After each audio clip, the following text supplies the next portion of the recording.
आज से 50 साल पहले एक गाय लगभग 20 साल जिंदा रह पाती थी, पर आज 2025 में उनकी एवरेज लाइफ सिर्फ 5 साल रह गई है। तो आखिर उनके साथ ऐसा क्या हुआ जो उनकी लाइफ स्पैन में इतना डिक्रीज देखने को मिला?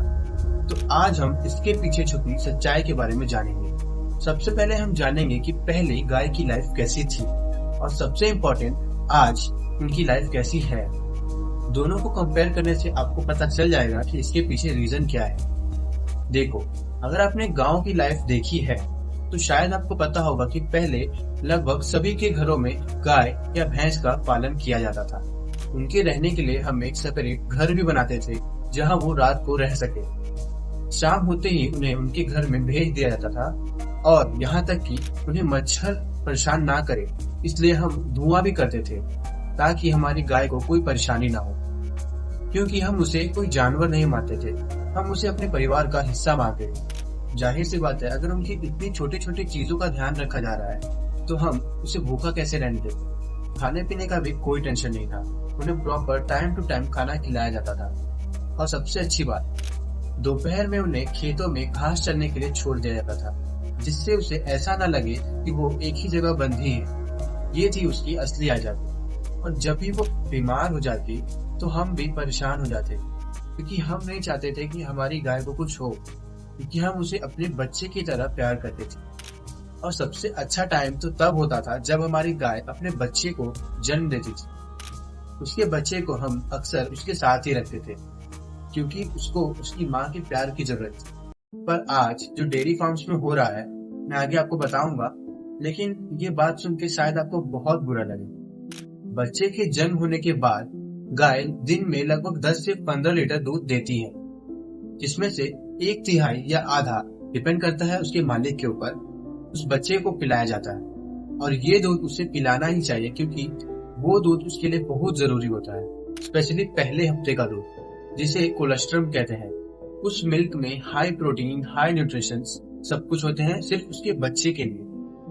वो उस बच्चे का लाइफ लाइन होता है। और ऐसे ही चलते चलते गाय लगभग 8 महीने तक दूध दे सकती है। हालांकि मिल्क प्रोडक्शन रेट धीरे धीरे टाइम के साथ कम होते जाता है। मतलब जो पहले हफ्ते या पहले महीने में जितना गाय दूध देती थी, उतना 8वें महीने तक नहीं रहेगा, धीरे धीरे धीरे धीरे कम होते जाता है। तो ये थी गाय की पहले की लाइफ, जहाँ हम उसे प्रोडक्ट नहीं बल्कि परिवार का हिस्सा मानते थे। तो अब जानते हैं आज उनकी लाइफ कैसी हो गई, आखिर उन्हें कैसे रखा जाता है। उससे पहले मैं आपको एक रियल इंसिडेंट बताऊंगा जो मेरे साथ हुआ। कुछ सालों पहले मैं गांव गया था। आपको यकीन नहीं होगा, पूरे गांव में मुझे सिर्फ 4 गाय दिखी। क्यों? क्योंकि उन गांवों की जगह अब डेयरी फार्म्स ने ले ली। ऐसी मिल्क प्रोडक्शन फैक्ट्री जहां उन भोली भाली गायों को एक मिल्क प्रोडक्शन मशीन की तरह ट्रीट किया जाता है। मैंने आपको बताया था कि एक गाय दिन में नेचुरली 10 से 15 लीटर तक दूध दे सकती है, पर इन डेयरी फार्म्स में, मैंने फैक्ट्रीज कहूंगा, फैक्ट्रीज में इनसे 40 से 50 लीटर दूध एक दिन में निकाला जाता है, इंजेक्शंस और ड्रग्स देके।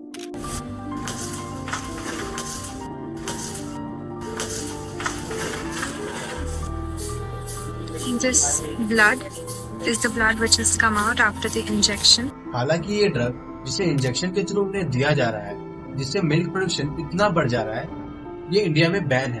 पर लोग जानवरों पर ध्यान नहीं देते, इसलिए ये खुलेआम डेयरी फार्म्स में दिया जाता है। मैं ये नहीं कह रहा हूँ कि सभी डेयरी फार्म्स ऐसा करते होंगे, कुछ एक्सेप्शनल हो सकते हैं। सोचो, जो जानवर दिन में नेचुरली सिर्फ 10 से 15 लीटर दूध प्रोड्यूस कर सकता है, उसे ऐसे ऐसे ड्रग्स देकर 40 से 50 लीटर तक दूध निकालना, क्या ये ठीक है? इससे उसके मेंटल हेल्थ और फिजिकल हेल्थ पर कितना फर्क पड़ सकता है। और यही नहीं, बड़े बड़े फैक्ट्रीज तो दिन में 3-3 बार दूध निकालते हैं। उनका कहना है इससे उनकी मिल्क प्रोडक्शन कैपेसिटी बढ़ती है। आपको पता है ये मशीन कब तक नहीं रुकती? जब तक लास्ट बूंद खत्म नहीं हो जाता। इसकी वजह से उनके थन में मेस्टाइसिस नाम का एक जानलेवा बीमारी हो जाता है। आपको पता है इसमें क्या होता है? मिल्क में ब्लड आना स्टार्ट हो जाता है और उसके बाद छोड़ो, जहाँ गांव में उन्हें घूमने और बैठने की खुली छूट दी जाती थी, साफ सुथरा भी रखा जाता था। आपको मैं एक एग्जांपल देता हूँ। आप अपने आसपास की फार्म में जाके देखें, जिसे हम तबेला भी कहते हैं। आप एक बार बस विजिट करके देखो और उनसे पूछना कि ये भैंस या गाय लास्ट टाइम कब कहीं घूमने गई थी या चली थी 10 से 20 कदम। आपको पता चल जाएगा कि उनकी लाइफ आखिर कैसी हो चुकी है। हालांकि बड़े बड़े फार्म्स में शायद ये नहीं होता है। वो क्लेम तो ऐसा करते हैं कि उन्हें वॉकिंग एरिया रोज दिया जाता है कुछ देर के लिए। शायद अब मैं आपको इस वीडियो की सबसे अनकंफर्टेबल बात बताने वाला हूँ। ये बात सुनकर शायद आपको बहुत बुरा लगे। पता है आपको, इन डेयरी फार्म्स में, फैक्ट्रीज में जब कोई गाय अपने बच्चे को जन्म देती है तो क्या होता है। मान लो अगर वो मेल है तो वो फ्यूचर में दूध तो देगा नहीं, और ब्रीडिंग भी ये आर्टिफिशियली करते हैं, क्योंकि नेचुरल ब्रीडिंग में टाइम और कॉस्ट, क्योंकि उस बच्चे को बड़ा भी तो करना पड़ेगा, उसे खाना भी तो खिलाना पड़ेगा, तो वो उस बच्चे को या तो मरने के लिए छोड़ देते हैं या फिर उसे स्लॉटर हाउस भेज दिया जाता है, इनडायरेक्टली बेच दिया जाता है मीट इंडस्ट्री को।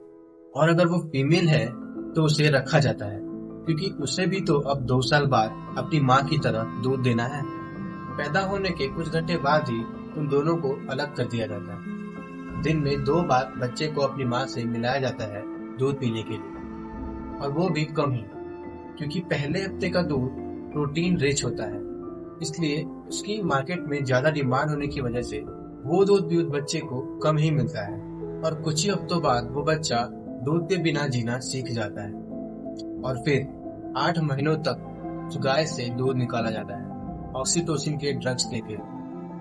और जब वो बच्चा बड़ा हो जाता है तो उसे भी उसी साइकिल में ढकेल दिया जाता है जिसमें उसकी माँ थी। सभी बातों पर शायद आपको यकीन नहीं हो रहा होगा, पर सच्चाई यही है। आपके घर पे जो दूध आता है उसके पीछे इतनी बड़ी कहानी छुपी है कि हम इसमें शायद कुछ नहीं कर सकते, क्योंकि इंडिया में लोगों को ये कहना बहुत मुश्किल है कि दूध मत पियो। हमारे तो चाय में भी दूध है। सोचो, क्या इंडिया चाय छोड़ सकती है? हालांकि फ्यूचर में शायद ऐसा हो, तो अभी हम इसमें क्या कर सकते हैं? हो सके तो दूध छोड़ दो, या फिर उन डेयरी फार्म से दूध लो जहाँ पे गायों को अच्छे से रखा जाता हो। तो अगर इस वीडियो से आपको कुछ भी नया सीखने मिला हो तो अपने किसी खास को ये वीडियो जरूर भेजना। मैं मिलूंगा आपको अगले वीडियो में, तब तक के लिए गुड बाय।